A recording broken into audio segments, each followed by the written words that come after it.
iyo umuntu muri ko murasengana n'umuntu akora ati none mukozi w'Imana kubera iki ibintu biko birambako kubera iki ariko nagomenda kwibutse yuko ikituma bitubako nuko bitwibutsa ko aha turi atari wacu bitwibutsa yuko iyo umuntu anyagiwe ari mu nzira biba bimweretse yuko ati ahantu urashika aho wugama rero ibi nibituha message ivuga ngo naho buguye neza naho umerewe nabi naho gizene aha kwisisi wacu ibyo twiteze ni mwijuru.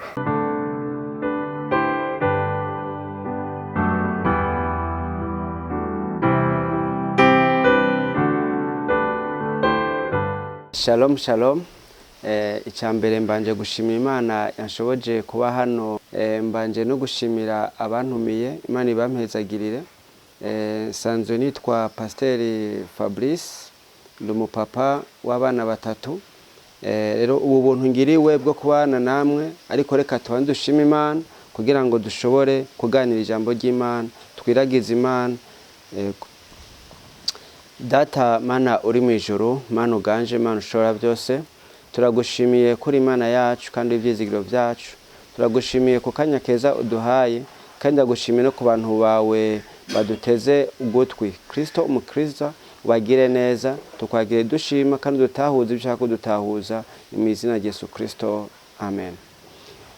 Rero imbere nagomba tuganire ijambo ryiza cyane riryoshe.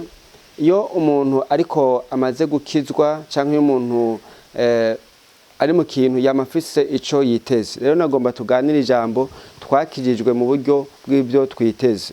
Turasoma Abaroma igice 18 turahera ku murongo wa 18.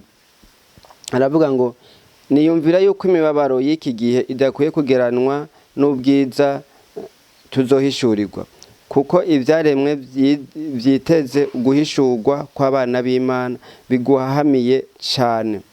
Kuko ibyaremwe byagezwe kuganzwa n'ibitagira ikimazi kandi sibyo byigombeye ariko byagizwe niyageze ko biganzwa bityo.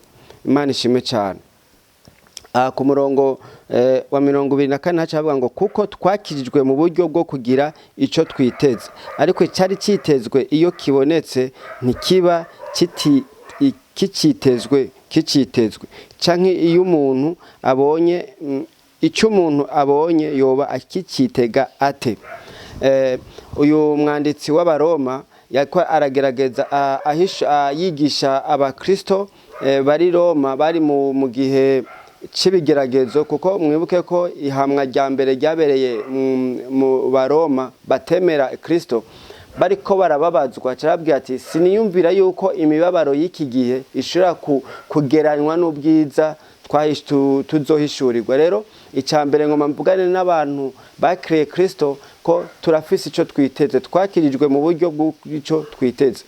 Icyambere ico twiteze kiruta byose nuko tuzoja mu ijuru, tuzobona n'Imana ibihe bidashira. Icya kabiri nagomba ko tuvugana ko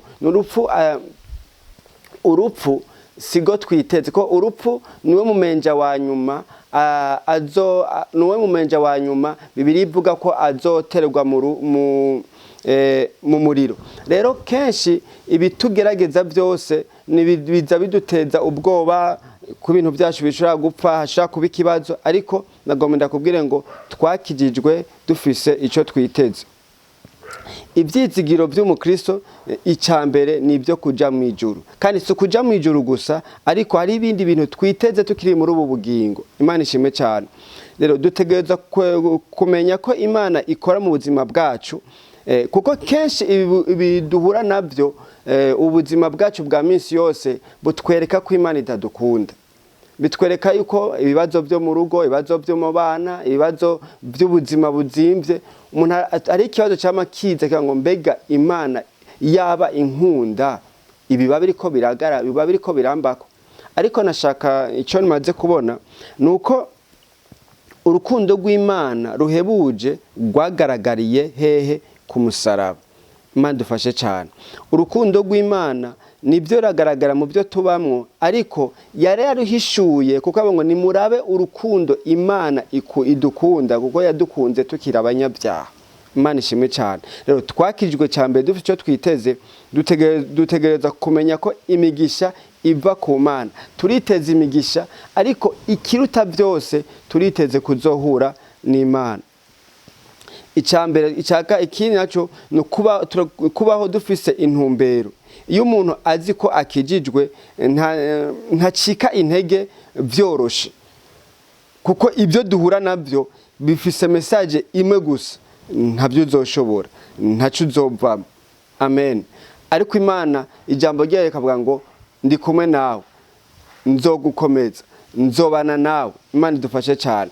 Icya gatatu twakidufise ibyo twiteze ni ugutekereza gusa, twakijwe kandi kugira ngo tubeho mu buzima bwejejwe. Aha anye iri jambo ubuzima bwejejwe noshobora kuriraba muri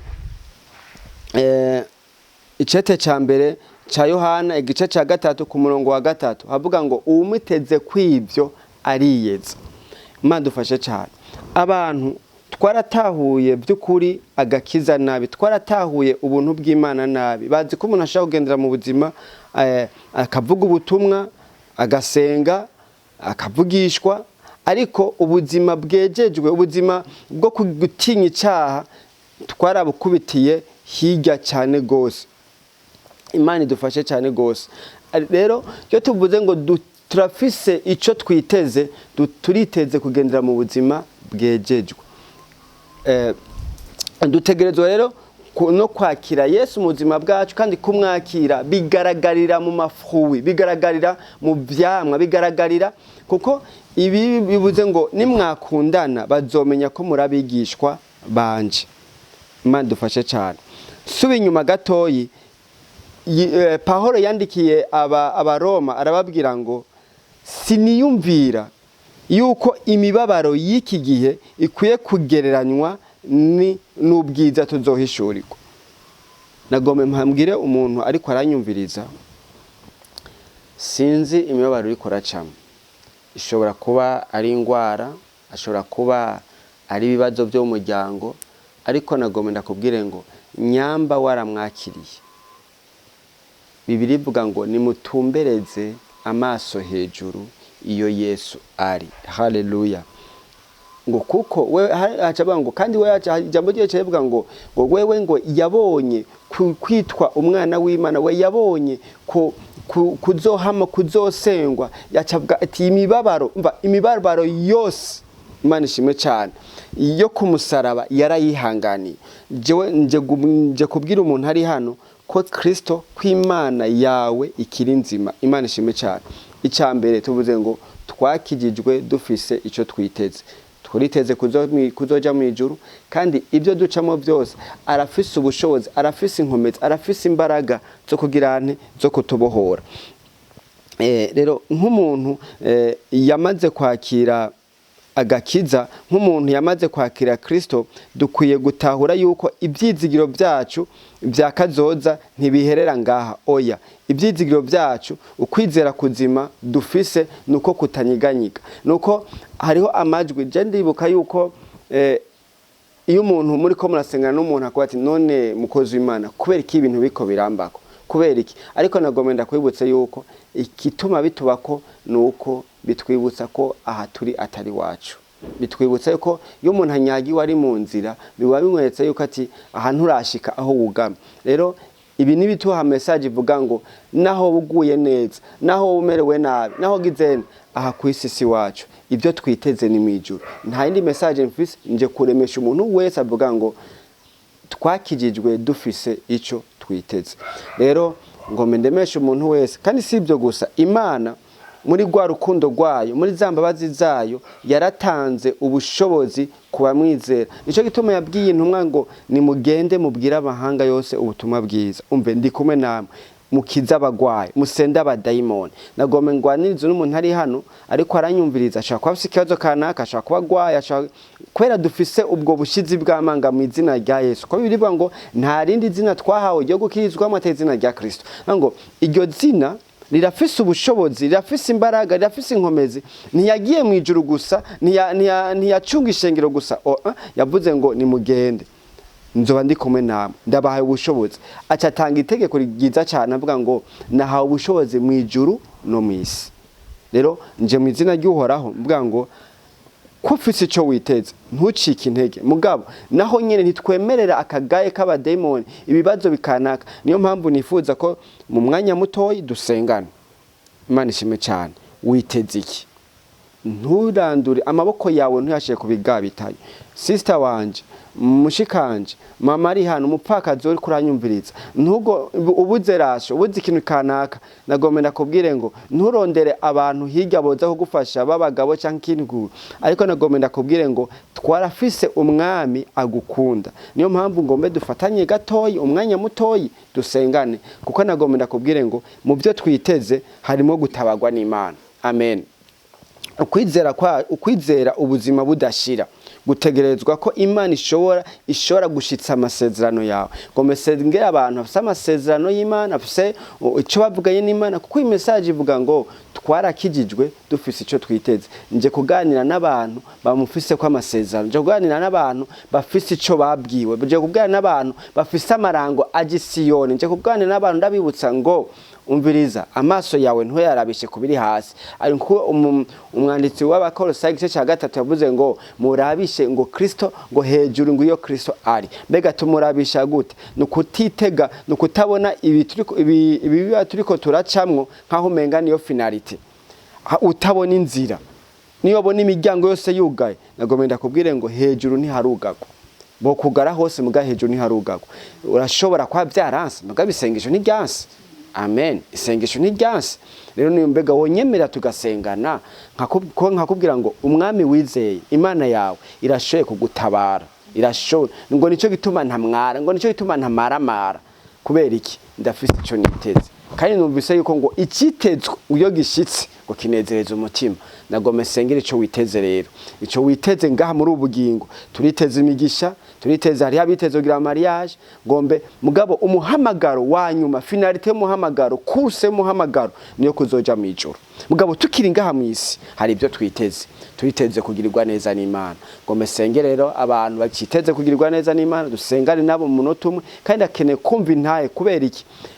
Yesu yavuze ngo nta usaba umukate umwana we, ngo umwana asaba umuvyeyi amusaba umukate ngo acamuha ibuye, ngo amusabe ifi ngo acamuha inzoka. Natwe twamusaba ibyiza ngo aduhe ibyago. Ariko nagomera kubwire ngo muri iyo nyifato, muri yo niyo kumwizera, niyo kumwizigira, niyo kugendera mu buzima bwejejwe, niyo kugendera mu buzima ngo gutinya cyane gisana. Ntitwosigura icyaha na urazi icyaha icarico, umutima wawe urabyumva. Imana ishimwe cyane. Ariko reka wonkundira tugasengana, nkasengana na mushikanje ari hano na mukuru wanje n'umuntu afise iyo bagwaye ahariho hose, kuko ndabizi ntakekeranye. Bibiliya ivuga ngo ukuboko kwiwe ntikubaye kugufi ngo kunanigwe no gukiza. Haleluya. Mana uri mu ijuru, Mana uganje, ndamanitse ukuboko kwawe, ndizera ntakekeranya yuko ariko baranyumviriza ko bafise ico biteze, kandi bariteze kuzoja mu ijuru, bariteze imbabazi zawe. Hariho mwami abe imiryango yugaranywe, hariho mwami abatabona inzira. Mu izina rya Yesu Kristo umunyanazareti ndasenze ukuboko kwandiho, rya zina rikomeye, rya zina twahamagaye ndarihamagaye mu buzima bw'aba bantu bawe bariko barumva zo kumviriza no munsi canke ikindi gihe cyose. Ariko ndavuga ngo bakire gukira, bakire kugurirwa imiryango, kuko ibyo bari biteze Mana, biteze kugira neza kwawe, biteze imbabazi zawe, biteze ubushobozi bwawe, biteze mwami bimwe wasezerana biciye mu ijambo ryawe. Mwemu yera, genda kuko wewe uri Imana ikora kandi uri Imana ibohora. Twarabonye ukuboko kwawe, twarabonye imbaraga zawe. Ndabasengera abana bawe wagire neza, mu izina rya Yesu Kristo bisenze. Amen.